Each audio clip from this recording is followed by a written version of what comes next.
ابراہیم بن ادھم رحمۃ اللہ علیہ اور شقیق بلخی رحمۃ اللہ علیہ، یہ دونوں اللہ کے بہت بڑے ولی گزرے ہیں۔ یہ دونوں حضرات ایک اچھے دوست تھے اور یہ دونوں ایک ہی زمانے کے ہیں۔ شقیق بلخی رحمۃ اللہ علیہ کو تجارت کی غرض سے، بزنس کی غرض سے اپنے علاقے سے کہیں دور جانا تھا، تو انہوں نے سوچا کہ کیوں نہ ابراہیم بن ادھم رحمۃ اللہ علیہ سے ملاقات کر لی جائے۔ ان دونوں کی ملاقات ایک مسجد میں ہوئی تو شقیق بلخی رحمۃ اللہ علیہ نے ان سے ملاقات کی۔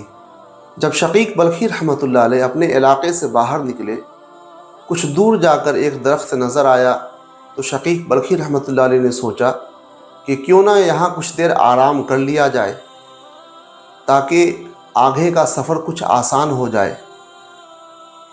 یہ سوچ کر شقیق بلخی رحمۃ اللہ علیہ اس درخت کے سائے میں آرام کرنے لگے تو اسی جگہ پر ایک چڑیا کو دیکھا کہ وہ معذور ہے، نہ صحیح سے چل پا رہی ہے نہ اڑ پا رہی ہے۔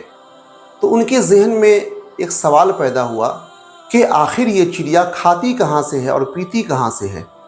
کچھ دیر کے بعد شقیق بلخی رحمۃ اللہ علیہ نے دیکھا کہ ایک صحت مند چڑیا اپنی چونچ میں دانہ لے کر اس جگہ پر آتی ہے اور اس کے چونچ سے وہ دانہ نیچے گرتا ہے، اور وہ پرندہ جو معذور ہے، جو اڑ نہیں سکتی، وہ اس دانہ کو اٹھاتی ہے اور اس کو کھاتی ہے۔ شقیق بلخی رحمۃ اللہ علیہ جب یہ سب ماجرا دیکھا تو ان کے ذہن میں یہ سوال پیدا ہوا کہ اللہ اس ویرانے جنگل میں اس معذور چڑیا کو رزق پہنچاتا ہے تو اللہ مجھے اپنے علاقے میں ہی رزق دے سکتا ہے، مجھے دوسرے جگہ جانے کی کیا ضرورت ہے۔ یہ سوچ کر شقیق بلخی رحمۃ اللہ علیہ وہاں سے اپنے علاقے کی طرف روانہ ہو گئے۔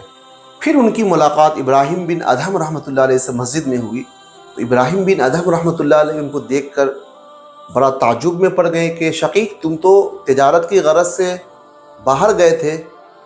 تو شقیق بلخی رحمۃ اللہ علیہ نے اپنے سفر کا سارا واقعہ ابراہیم بن ادھم رحمۃ اللہ علیہ کو سنایا۔ ابراہیم بن ادھم رحمۃ اللہ علیہ جب ان کے واقعہ کو سنے تو شقیق بلخی سے کہنے لگے کہ شقیق تم نے یہ تو پسند کیا کہ میں ایک معذور چڑیا کی طرح اپنی زندگی گزاروں، تم یہ بھی تو پسند کر سکتے تھے کہ میں ایک صحت مند چڑیا کی طرح خود بھی کھاؤں اور دوسروں کو کھلاؤں۔ تو شقیق بلخی رحمۃ اللہ علیہ یہ بات سن کر بالکل ٹھٹک گئے اور ان کی آنکھیں کھل گئیں۔ انہوں نے ابراہیم بن ادھم رحمۃ اللہ علیہ کا شکریہ ادا کیا اور پھر وہاں سے تجارت کی غرض سے چلے گئے۔